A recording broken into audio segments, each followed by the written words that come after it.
Yes, okay. Ja, her er det Maur og Kalm, der har offret kærester og blod og penge på at tage ind til København, hvor vi står lige nu og fryser. Vi har taget hen i dag, fordi vi... Hold da kæft. Hold nu kæft. Altså, det var utroligt, det der. Lortelæger. Ja, vi står inde på Rådhuspladsen, og ideen er nu, at vi vil gå rundt og fortælle folk i København, forholdsvis inde på Strøget, hvad de går og går galt med klimaet, for vi er overbevist om, at folk slet ikke kan finde ud af det der med klima. Vi ser, hvor meget vi kan pisse folk af i dag. Det bliver rigtig godt.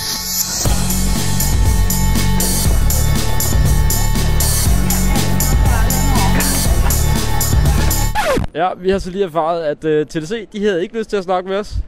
Deres havde så heller ikke lyst til at medvirke i vores program.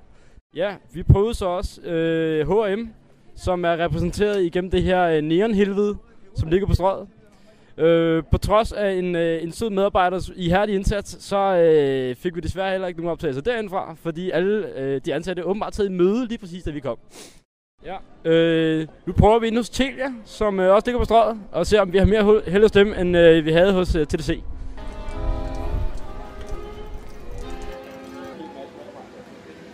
Ja, I får lov til at gætte, hvad der skete der.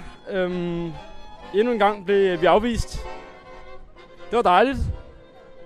Åbenbart så er det sådan, så alle forretninger, det skal igennem hovedkontoret, som alle sammen sidder i møde. Jesus Saint Christ.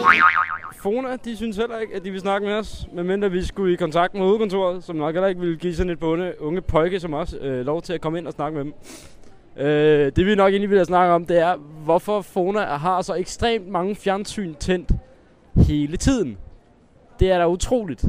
Det er ikke et tv, det er ikke to, nej, det er 500 tv, og der er ikke 500 mennesker i butikken. Burde der ikke være installeret en lille dværg, der rendte rundt foran folk, der gik rundt og for en se på fjernsyn. Og så tænde for tv'et, lige så snart de kom hen til det, så de kunne se, hvordan det så ud, i stedet for, at vi skal have 200 fjernsyn til at vise den samme film. Hej, må jeg lige snakke med dig? Ja, om hvad? Jeg kommer fra noget radio. Hvor længe har du holdt i tomgang her? Hvor længe jeg er lige kommet. Du er lige kommet. Og jeg kører nu faktisk. Tænker du på CO2? Det gør jeg i hvert fald. Ja, og det er også derfor, jeg kører nu. Hvor meget af det tøj, jeg er på lige nu, er genbrugstøj? Ikke noget, tror jeg. Hvorfor køber I ikke genbrug for miljøets skyld? Det gør vi også, men vi er ikke på det. Det gør vi også.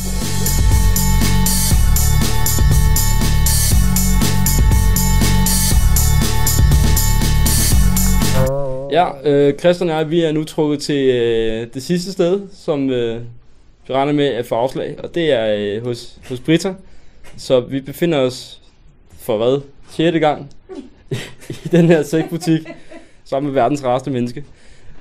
Britta, er du træt af at høre miljø hele tiden? Jeg har simpelthen adopteret begrebet klimakvalme, ja. Yeah. Klimakvalme?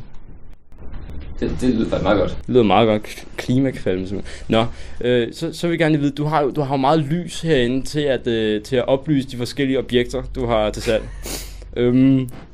Kig ordentligt på lysene og beskriv, hvad du ser. Jeg kan ikke se så meget udover lys i mine øjne. Er det elsparepærer? Ja, det er elsparepærer. Og det har det været længe før det her klimasnak overhovedet kom frem.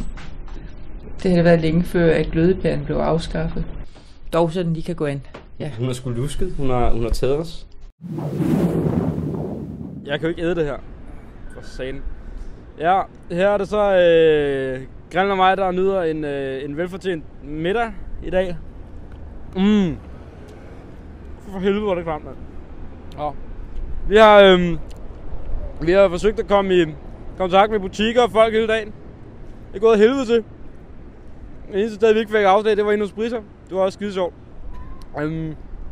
Men folk de efterhånden mistede gejsten til at snakke med os. Der er ikke nogen, der gider snakke med os. De går bare forbi os.